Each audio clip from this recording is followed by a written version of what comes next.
Hey everyone, in this video, I'm going to be planning my writing lessons for the week from start to finish using the Simplify Writing program. I'm really excited to show you this because my planning is really fast. And so this might be a little bit longer than what it takes me to plan because I'm going to show you every little tiny step, but usually 10 to 15 minutes for the week and I'm good to go. So if you're really excited to see how I can plan everything from the model, so the student pages, all of that for the whole week in 10 to 15 minutes, stick around.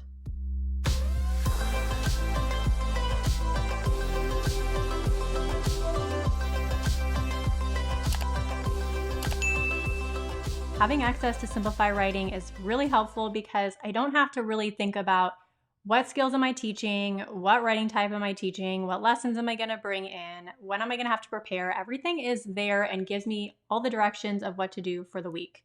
So I'm going to show you starting at my dashboard so you can see where I'm getting the lessons, what they look like, and what I do when I'm actually downloading, planning, printing, prepping these for my students. And I'll also share with you what I do when I'm working with my students who are using Google Classroom, because that of course is a process too and is pretty much just as simple as printing the paper out. So at the beginning of each week, usually Friday before, so that I'm well prepared and I don't have to do any work on the weekend, what I'll do is I'll come in and if I'm not sure really what's happening for the month, I'll go into the scope and sequence. And this scope and sequence will really show me exactly what we're doing for the month. We do follow the calendar exactly. Some teachers move things around because of the district calendar, and that's fine too. So what we're going to be looking at is October opinion writing, and we're going to be using 4th grade as an example. But there is 2nd all the way up through 8th grade. So I know that what my prompt is for opinion here, and I can also go through and I can see exactly what skills are going to be taught for that. So I can see that this October opinion text-based is going to cover my opinion standards. So I can get kind of a good general overview there. Most of the time I skip it because it's actually on the lesson plan page. So if we go to lesson plans right here, I'm going to go to the October opinion. And I am starting with week 2, so I'm going to get that opened up. And then I also need the digital resources because my students are using Google Classroom. So what I'm going to do is I'm going to grab those as well. And since I have my own copy now, I can make tweaks on the back end for this as well. And that way I can make any changes for my students. Now we are only doing week 2. So what I'm going to do is I'm just going to delete everything except week 2. And I can set this up so that I can, I want to keep the rubric. I can set this up so that I can assign it to students page by page if I want to. There's actually a really cool plugin that you can use called Slip and Slide, and you can kind of slide into the file. But usually what I do is I just share that week, and that will be what my students have to work on day by day. And just make sure I stay on top of them and that they're not going ahead. Usually they don't go ahead because they don't have time. So it works out pretty good. So I'm going to make that copy. I've also got my lesson plans here. And so week 2, I'm actually going to be planning for the entire week, but I have every single step. It tells me exactly what materials I need. And then I have a good general overview. And then I have the actual teacher examples. So I don't have to create the teacher examples because I know exactly what I'm going to write. So what I'll do here is I'll just go through and I'm just going to select the teacher models. And I'm going to print those individually for myself. Color is helpful, but you don't have to do it in color. And I'll print those out and just stack them up so that by where I do my writing lessons so that I have all of my teacher examples for the week. I'm good to go there. I'm just going to print those ones. And then what I'm going to do is I'm going to print the student pages out. So this would only be if your students are actually doing printed resources, then you have to print the actual student pages. So it's possible to, and sometimes if it's a really easy organizer, what I'll do is I'll just have them replicate it. It just really depends on the ability level of your students and how independent they are. I don't want to do anything that takes up too much extra time.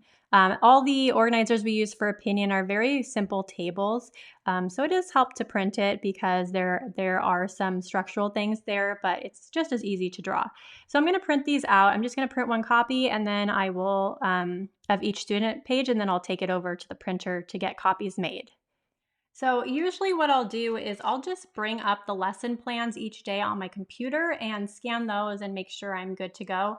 But if you're less familiar with the lesson or with writing instruction in general and you want this as a support, you're going to want to print these and attach it to the teacher models. So these are the exact teacher examples that tell you what to highlight, what to write, what to say, all those things. And just paperclip it and put it back where you do your writing lesson.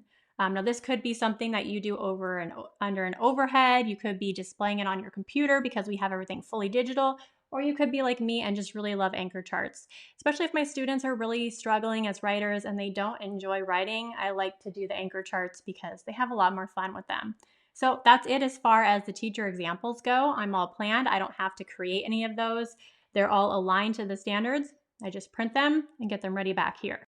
And then if your students are doing printed copies, just make sure you have those and you make the copies at your printer.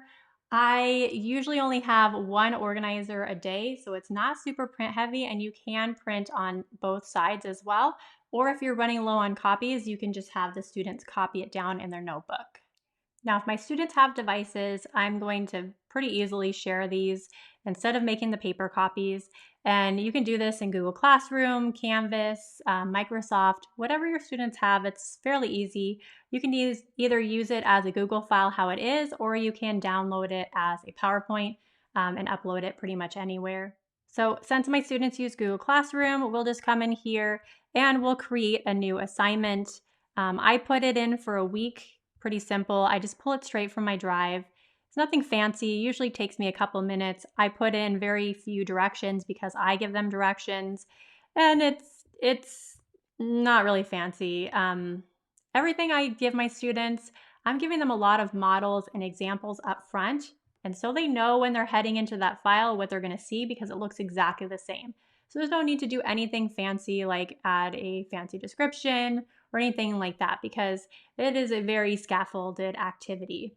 So after I share with my students, if they need the digital copies, super easy. The next thing I do is just prepare for the actual teaching of the lesson. So if you're projecting this on a smart board or you're using some sort of document camera, it's super easy. You either have the print or the digital copy of the student organizer. This is for one day. I think this is day 3. And just have that ready to go because you're not going to fill it in before students get there. You want that to actually be the learning opportunity. If you are doing something like an anchor chart, that just takes a couple extra minutes. So I'm going to show you what I do because I like to use the anchor charts. And again, I'm not going to really prep any of the content because I want my students to experience that. But I do want to have the actual organizer up there so that I don't have to spend any extra time drawing that, which just takes me about a couple of minutes a day. Okay, so I'm just drawing this organizer up here so that it's nice and big so my students can see it as we add to it as a class. So really simple. I'm going to write the title up here, which is brainstorming.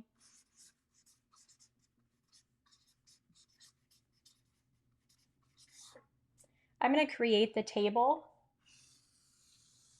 In reality, I'll probably use rulers because I'm very type A, but this is even faster.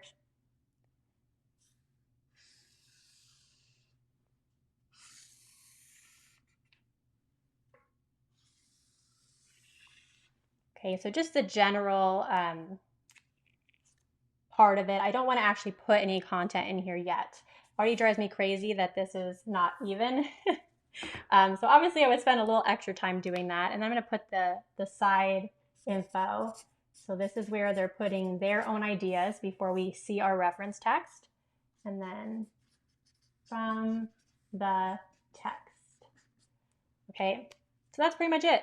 I just do the very basic structure of whatever the organizer is.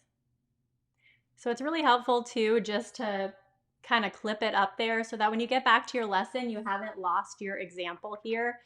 Coming up with teacher examples is so hard, especially like pre-planning them is great, but when you're sitting in front of students, you just lose all of your examples that you were thinking of before. So always have it printed and ready to go. And that way you can just kind of pull it down and do the lesson with your students. You can also include the instructions too if you feel like you need a little extra support. You can just clip the directions up there as well. and that way you're ready to go. So that's pretty much it. That's what we do to plan for a week of writing lessons.